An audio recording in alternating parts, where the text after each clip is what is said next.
Class 12th के लिए JAC board ने मॉडल क्वेश्चन जारी कर दिया है। साथ ही शिक्षा सचिव का भी लेटर था कि जिला वाइज मॉडल क्वेश्चन जारी किया जाएगा और उससे भी बच्चों का टेस्ट लिया जाएगा। दुमका जिला द्वारा अर्थशास्त्र का 5 मॉडल क्वेश्चन जारी किया गया है, जिसमें से हम लोगों ने पहला और दूसरा कंप्लीट कर लिया है। यदि आप लोगों ने उसे नहीं देखा है तो चैनल के डिस्क्रिप्शन में मिल जाएगा आपको, या फिर प्लेलिस्ट में जाकर आप देख सकते हैं। इस वीडियो में हम लोग मॉडल सेट 3 के प्रश्नों को देखेंगे। वीडियो थोड़ा लंबा हो सकता है, धैर्य बनाए रखें। सारे क्वेश्चन इंपॉर्टेंट है, परीक्षा उपयोगी है।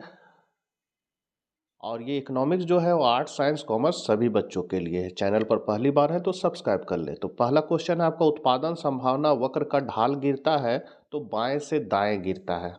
आर्थिक समस्या मूल रूप से किस तरह की समस्या है? तो ये चुनाव की समस्या है। कॉफी के मूल्य वृद्धि होने से चाय की मांग क्या होगी? तो कॉफी और जो चाय है वो प्रतिस्थापक वस्तु है, तो कॉफी का जब दाम बढ़ेगा तो चाय का मांग क्या हो जाएगा? बढ़ जाएगा, क्योंकि कॉफी आदमी पीना कम करने लगेगा और चाय का मांग बढ़ जाएगा। स्थानापन्न वस्तु का उदाहरण है तो चाय और कॉफी। स्थानापन्न वस्तु को ही हम लोग प्रतिस्थापन वस्तु भी बोलते हैं। पूरक वस्तु का उदाहरण क्या है? तो चाय और चीनी, जूते तथा जुराब और कलम तथा स्याही। मतलब एक के बिना जब दूसरा वस्तु का काम नहीं चलेगा तो वो पूरक वस्तु कहलाएंगे। तो यहाँ उपर्युक्त सभी हो जाएगा। आवश्यक वस्तु की मांग की लोच होती है तो एक से कम। जिस समयावधि में उत्पादन के सभी साधन परिवर्तनशील होते उसे कहते हैं दीर्घकाल। वस्तु की पूर्ति के निर्धारक घटक कौन सा है? तो उपयुक्त सभी इसके निर्धारक घटक हैं। निम्नांकित चित्र प्रदर्शित करता है, तो ये चित्र क्या प्रदर्शित करता है? तो ये करता है पूर्णतः बेलौसदार पूर्ति को। और यही अगर आपका इस तरह रहता, इस तरह वक्र रहता, तो ये पूर्णतया लोचदार पूर्ति को डिनोट करता। किस प्रकार के बाजार में एक फर्म कीमत स्वीकारक होती है? तो जहां कीमत स्वीकारक हो वहां पूर्ण प्रतियोगिता हो जाएगी बच्चों। कीमत उस बिंदु पर निर्धारित होती है जहां, तो आप लोग सभी जानते हैं, जहां मांग और पूर्ति आपस में क्या होता है? बराबर होता है। ये मांग है और ये पूर्ति है, तो आपका सी हो जाएगा। एकाधिकार की निम्न में कौन सी विशेषता नहीं है? तो ये विक्रय लागतें जो है वो एकाधिकार की विशेषता नहीं है। ये विक्रय लागतें जो है वो अल्पाधिकार बाजार की विशेषता है। जिस बाजार संरचना में केवल एक विक्रेता हो उसे कहा जाता है, तो बेचने वाला जब एक रहेगा तो उसको हम लोग एकाधिकार कहेंगे। कंफ्यूजन नहीं होना है एकाधिकारी में और एकाधिकार में। एकाधिकारी जहाँ रहेगा उसका इंग्लिश में मोनोपोलिस्टिक लिखा रहेगा, और एकाधिकार जो रहेगा वो मोनोपोली लिखा रहेगा। इस बात को आप लोग ध्यान दीजिएगा। निकट प्रतिस्थापन वस्तु किस प्रकार की बाजार में पाई जाती है? तो ये एकाधिकारी बाजार में पाई जाती है। ठीक है। बजट रेखा की ढाल होती है, बहुत हिट क्वेश्चन है, -px/py होता है। भारत में कौन सी अर्थव्यवस्था है? तो मिश्रित अर्थव्यवस्था है। निम्नलिखित में कौन सी वस्तु मध्यवर्ती वस्तु है? मध्यवर्ती वस्तु मतलब होता है जैसे गेहूं, गेहूं के बाद आटा, आटा के बाद हो गया आपका रोटी। तो ये गेहूं और आटा माने गेहूं और आपका आटा जो है वो मध्यवर्ती वस्तु कहलाएगा, और अंतिम वस्तु कौन कहलाएगा? रोटी। तो यही है कि बिस्कुट बनाने में आटे का प्रयोग, ये आपका मध्यवर्ती वस्तु हो जाएगा। विदेशों में काम कर रहे भारतीयों की आय किसमें शामिल होगी?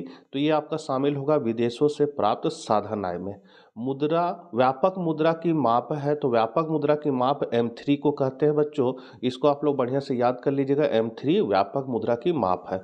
भारत में पहली बार विमुद्रीकरण कब किया गया था? तो 1946 में। MPC का फॉर्मूला क्या होता है? MPC मतलब होता है सीमांत उपभोग प्रवृत्ति, जिसको हम लोग कहते हैं डेल्टा C/डेल्टा Y। मतलब आय में परिवर्तन के फलस्वरूप उपभोग में जो प्रतिशत परिवर्तन होता है ना, उसी को हम लोग सीमांत उपभोग प्रवृत्ति कहते हैं। किन्स के अनुसार अधिक पूंजी निवेश होने पर पूंजी की सीमांत क्षमता पर क्या प्रभाव पड़ता है? तो वो क्या होती है? घटती है। राजस्व घाटा का फॉर्मूला क्या है? तो राजस्व व्यय माइनस राजस्व प्राप्तियां। ऐसे व्यय जो सरकार के लिए किसी परिसंपत्ति का सृजन नहीं करते हैं राजस्व व्यय कहलाते हैं। ऐसे कर प्रणाली जिसके अंतर्गत आय बढ़ने के साथ कर की दर कम होती है प्रतिगामी कर कहते हैं। समष्टि अर्थशास्त्र का जनक किसे कहा जाता है? तो इसको प्रोफेसर JM केन्स को कहा जाता है। और यही अर्थशास्त्र का जनक रहता तो एडम स्मिथ हो जाता है बच्चों, लेकिन यहाँ समष्टि अर्थशास्त्र का जनक जो है वो JM केन्स को कहा जाता है। इनको आधुनिक अर्थशास्त्र का जनक भी कहा जाता है। निम्न में कौन सा विनिमय का सर्वोत्तम साधन है? तो विनिमय का सर्वोत्तम साधन आपका मुद्रा है। बाजार का नियम किसने प्रस्तुत किया था? तो जेबी से ने बाजार का नियम प्रस्तुत किया था। इनके अनुसार है कि पूर्ति स्वयं अपनी मांग का सृजन करती है। ये भी इनका कथन था। ये भी क्वेश्चन आता है कि किसने कहा था पूर्ति स्वयं अपनी मांग का सृजन करती है? तो जेबी से हो जाएगा। बाजार का नियम कौन दिया था? जेबी से ने। यदि उपभोग की सीमांत प्रवृत्ति 0.5 है तो गुणक का मान क्या होता है? हम लोग सभी जानते हैं गुणक का फॉर्मूला होता है 1/1 माइनस MPC। अब यहाँ पर MPC की जगह पर क्या बैठा देना है? 0.5 बैठा था। एक में 0.5 को घटा दिए तो 0.5 और ऊपर 1 है। यहाँ से पॉइंट हटाएंगे तो यहाँ 5 दूनी 10, आपका कितना आ गया? 2। तो आपका 2 करेक्ट हो जाएगा। खुली तथा मुक्त अर्थव्यवस्था में विनिमय दर कौन निश्चित करता है? तो मांग तथा पूर्ति निश्चित करती है। अति लघु उत्तरीय प्रश्न है, किस अर्थव्यवस्था में निजी और सार्वजनिक क्षेत्र का अस्तित्व होता है? तो जहां दोनों क्षेत्र मिलकर काम करते हैं वो मिश्रित अर्थव्यवस्था होती है। और भारत में क्या है? मिश्रित अर्थव्यवस्था। यहाँ प्राइवेट सेक्टर भी है और सार्वजनिक सेक्टर भी है। व्यष्टि अर्थशास्त्र की परिभाषा थे तो व्यष्टि अर्थशास्त्र में व्यक्तिगत स्तर पर आर्थिक संबंधों अथवा आर्थिक समस्याओं का अध्ययन किया जाता है, जैसे एक उपभोक्ता, एक फर्म, एक परिवार इत्यादि। कुल उपयोगिता से आप क्या समझते हैं? तो उपभोक्ता द्वारा उपभोग की जाने वाली वस्तु की सभी इकाइयों से प्राप्त उपयोगिता के संपूर्ण योग को हम लोग कुल उपयोगिता कहेंगे। अब कुल उपयोगिता फॉर्मूला हो जाएगा TU बराबर सिग्मा MU, मतलब सीमांत उपयोगिता को भी अगर हम लोग जोड़ते जाएंगे तो कुल उपयोगिता ज्ञात तो हो जाएगा। गिफिन पदार्थ क्या है? गिफिन पदार्थ को हम लोग घटिया पदार्थ करते हैं और इसमें क्या होता है कि जो उसका आय प्रभाव होता है ऋणात्मक होता है। मतलब अगर आपका आय बढ़ेगा तो उस वस्तु को आप नहीं खरीदिएगा, कम खरीदिएगा या नहीं खरीदिएगा, तो ये घटिया वस्तु है। काहे कि आपका इनकम जब कम था तो आप उसको मजबूरी में खरीद रहे थे। जब आपका इनकम बढ़ जाएगा तो आप अच्छा चीज़ खरीदने लगेगा और उसको छोड़ दीजिएगा। तो जिस चीज़ को आप छोड़िएगा वो गिफिन गुड्स कहलाएगा, घटिया वस्तु कहलाएगा। तो हम लोग इसको किताबी परिभाषा में देख लेते हैं। तो ऐसी निम्न कोटि की वस्तुएं जिनका आय प्रभाव ऋणात्मक होता है। आय प्रभाव ऋणात्मक मतलब आपका आय बढ़ने पर उस वस्तु की खरीदारी को आप कम कर दीजिएगा। तथा कीमत प्रभाव जो होता है वो क्या होता है? धनात्मक होता है। कीमत प्रभाव धनात्मक का मतलब है कि कीमत अगर बढ़ेगा तो उसका मांग भी बढ़ेगा और कीमत घटेगा तो उसका मांग भी घटने लगेगा। तो यहाँ हो गया कीमत प्रभाव धनात्मक। और आय प्रभाव ऋणात्मक मतलब यदि आपका आय बढ़ेगा तो उस वस्तु को आप कम खरीदिएगा, कम मांग कीजिएगा, तो वहाँ आय प्रभाव ऋणात्मक हो जाएगा। इनके मूल्य में वृद्धि से इनकी मांग में भी वृद्धि हो जाती है। देखिए मूल्य बढ़ेगा तो उसका मांग भी बढ़ेगा, इसका मतलब कीमत प्रभाव धनात्मक है। तथा मूल्य में कमी से मांग में कमी हो जाती है। ऐसी वस्तुओं को गिफिन वस्तु कहते हैं। इसका प्रतिपादन रॉबर्ट गिफिन ने किया था। ये मांग नियम का अपवाद होता है। मांग का रेखा जो है जनरली ऊपर से नीचे दाहिनी ओर जाती है, लेकिन गिफिन गुड्स में मांग की रेखा है सो नीचे से ऊपर दाहिनी ओर बढ़ती है। इसका मतलब है कि जैसे जैसे मूल्य बढ़ रहा है, ये इधर मूल्य को लिए है तो मूल्य अगर बढ़ेगा तो मांग मात्रा भी बढ़ेगा। तो जब मांग का नियम विफल हो जाता है तो कीमत और मात्रा के बीच विपरीत संबंध अच्छा नहीं रहता। इसके बजाय मांग वक्र ऊपर की ओर झुक सकता है, जो ऊंची कीमत पर अधिक खरीदारी दर्शाता है। अगला है बचत का परिभाषा दे। तो बचत किसी व्यक्ति की खर्च ना की गई आय को दर्शाता है। मतलब अगर आप 10 रुपया कमाए हैं और 2 रुपया खर्चा किए, बाकी 8 रुपया बचा लिए हैं, तो वो आपका बचत कहला जाएगा। यह वह राशि है जो किसी निश्चित अवधि में घरेलू तथा अन्य व्यक्तिगत कार्यों को पूरा करने के बाद बचती है। मतलब सब खर्च करने के बाद महीना में जो पैसा बच गया वो आपका बचत कहलाएगा। रेपो दर क्या है? तो रेपो दर मतलब होता है कि केंद्रीय बैंक जो है हमारा रिजर्व बैंक ऑफ इंडिया, जिसकी स्थापना 1 अप्रैल 1935 को हुई थी, वो जब व्यावसायिक बैंक को ऋण देता है तो वो रेपो दर पर ऋण देता है। तो रेपो दर वह दर है जिस पर देश का केंद्रीय बैंक अपने अनुसूचित तो वाणिज्य बैंकों को अल्पकालीन ऋण प्रदान करता है।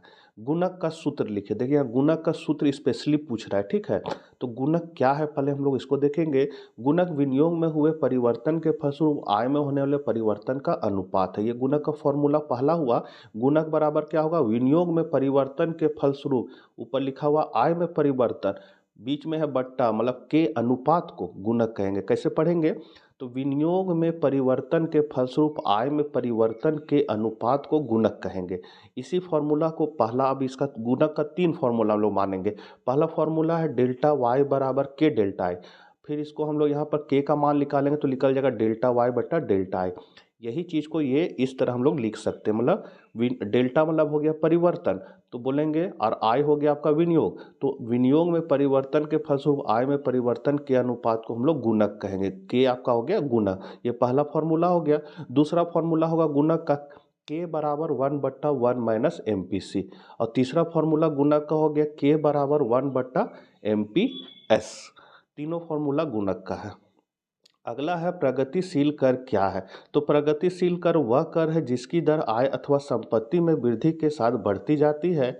इस प्रणाली में जिस व्यक्ति की आय जितनी अधिक होगी उससे उतना ही अधिक कर वसूला जाएगा। मतलब जैसे जैसे आय बढ़ेगा कर की दर भी बढ़ेगी, आय कम रहेगा तो कर की दर भी कम रहेगी। तो इस तरह के कर को हम लोग प्रगतिशील कर कहते हैं।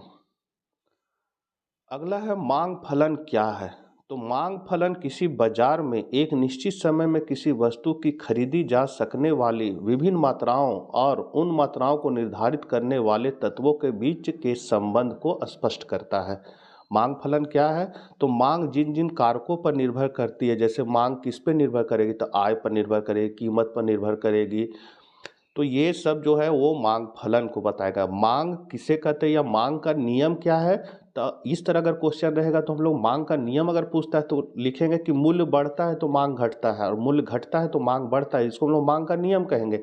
लेकिन यहाँ मांग फलन है, तो मांग फलन मतलब है कि मांग किन तत्वों पर निर्भर करती है, वो मांग फलन कहलाएगा। 40 है सीमांत उपयोगिता तथा कुल उपयोगिता के बीच संबंध स्पष्ट करें। तो पहले हम लोग कुल उपयोगिता की परिभाषा को देख लेते हैं कि उपभोक्ता द्वारा उपभोग की जाने वाली वस्तुओं की सभी इकाइयों से प्राप्त उपयोगिता के संपूर्ण योग को हम लोग कुल उपयोगिता कहते हैं। ये कुल उपयोगिता का फॉर्मूला है। सीमांत उपयोगिता होता है किसी वस्तु की एक अतिरिक्त इकाई का उपभोग बढ़ाने पर कुल उपयोगिता में जितनी वृद्धि होती है उसे उस वस्तु की सीमांत उपयोगिता कहते हैं। ये सीमांत उपयोगिता का फॉर्मूला है। अब दोनों में संबंध क्या है, तो एक तरफ हम लोग लेंगे कुल उपयोगिता को, एक तरफ सीमांत उपयोगिता। तो देखिए जब कोई आप वस्तु का उपभोग नहीं कर रहे तो कुल उपयोगिता 0, सीमांत उपयोगिता खाली। जब एक रोटी खाएं तो कुल उपयोगिता मिला 8, दूसरा रोटी खाएं तो कुल उपयोगिता हो गया 14, तीसरा से 18, चौथा से 20, पांचवा से 20, छठा से 18। इसका मतलब है कि कुल उपयोगिता पहले तेजी से क्या हो रही है, बढ़ रही है, उसके बाद स्थिर हो जाती है यहाँ, उसके बाद घटने लगती है। ये कुल उपयोगिता हो गया। सीमांत उपयोगिता कैसे निकालेंगे, तो पहले सबसे पहले ये 8 का 8 यहाँ लिख देंगे, शुरू वाला खाली रहेगा बच्चों, ठीक है। अब फॉर्मूला इसका था सीमांत उपयोगिता बराबर TUN माइनस TUN-1। TUN मतलब जिस इकाई का निकाल रहे, जैसे अगर हम दूसरा इकाई का निकाल रहे तो TUN मेरा 14 कहलाएगा, ठीक है, और N-1 इसका एक पहले वाला 8 कहलाएगा, तो 14 माइनस 8 6 हो जाएगा। अगर हम तीसरा इकाई का निकाल रहे तो TUN मेरा 18 कहलाएगा, और TUN-1 इसका एक पहले कौन है 14 है, तो 14 कहलाएगा। तो हम लोग घटाएंगे, 18 में 14 4, 20 में 18 2, 20 में 20 0, 18 में 20 2, इस तरह हम लोग निकालेंगे। तो हम लोग क्या देख रहे हैं कि जब कुल उपयोगिता तेजी से बढ़ रहा है तो सीमांत उपयोगिता क्या हो रहा है, घट रहा है। जब कुल उपयोगिता अधिकतम जहाँ 20 हो जा रहा है, सीमांत उपयोगिता क्या हो जा रही है, 0 हो जा रही है। और जब कुल उपयोगिता घटने लगता है तो सीमांत उपयोगिता देखिए -2 हो गया, मतलब ऋणात्मक हो जाता है। इसी को यहाँ चित्र में दिखाया गया है कि कुल उपयोगिता तेजी से बढ़ता है, फिर मैक्सिमम होता है, फिर घटने लगता है। तो जहाँ पर कुल उपयोगिता अधिकतम होगा वहीं पर सीमांत उपयोगिता घटता है, जहाँ कुल उपयोगिता अधिकतम होगा वहाँ सीमांत उपयोगिता 0 हो जाएगा, और जब यह घटना शुरू करता है तो सीमांत उपयोगिता ऋणात्मक हो जाता है। तो चित्र द्वारा चित्र और तालिका से निम्न बातें स्पष्ट होती। पहला, जब सीमांत उपयोगिता गिरती है तब कुल उपयोगिता में घटती दर पर वृद्धि होती है।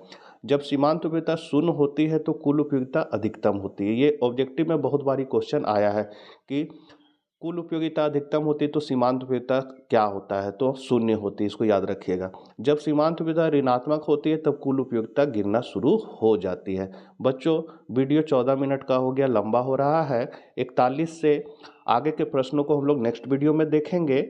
तो मिलते हैं नेक्स्ट वीडियो के साथ। चैनल पर पहली बार है तो जरूर सब्सक्राइब कर ले, और अर्थशास्त्र के बच्चों को यह वीडियो जरूर शेयर कर दे। तो जय हिंद, जय भारत।